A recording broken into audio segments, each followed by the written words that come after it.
All right, I think I have to go on a little bit of a rant.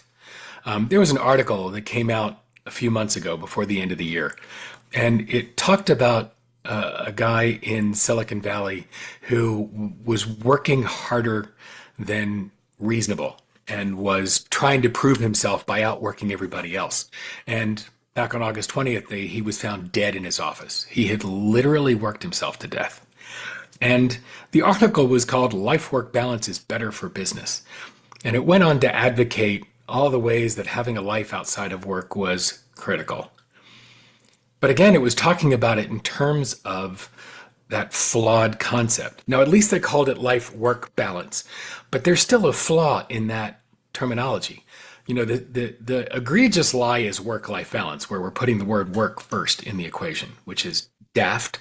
And it came from the 1980s lie perpetuated by corporate America trying to convince workers that quality time at home was sufficient.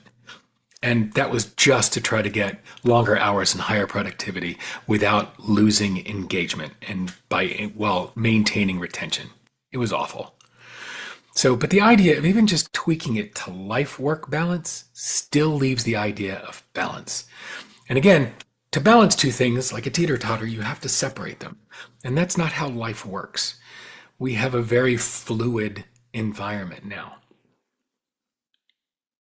And saying that there's a better way to climb the ladder by focusing on the life part of life work is missing it.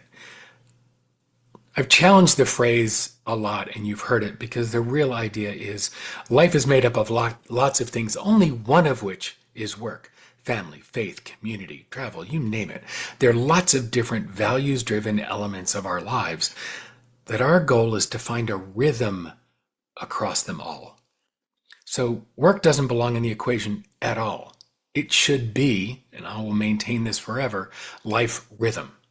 And whether you're doing 30 hours a week or 50 hours a week or 80 hours a week, your goal is to create a rhythm so that all aspects of your life work together in some semblance of harmony.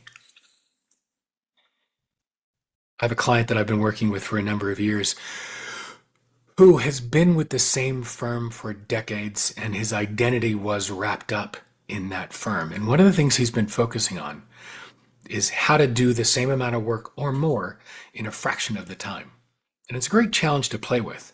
I watched my wife several years ago when her mother needed to go in for emergency surgery, fly back from a speech in April and go straight to the hospital, and spent the better part of the next 3 weeks there. And what I learned from what she was able to accomplish during that is everything that was important got done. Everything that wasn't got delegated or deleted. And it was a great stealing process to understand the process and our capacity and how to actually balance our effort. And so what I'm challenging my clients to do is look at the work output that they're looking to achieve and give it a container and stretch yourself to push that container smaller. Because God forbid something happens to a partner, a child, a parent, and you've got to be the point person on caring for them, you're going to compress everything else in your life to fit within less space. Well, why not do that now? Why not test how much you can get done in less time, just to give yourself more time to create that rhythm in your world?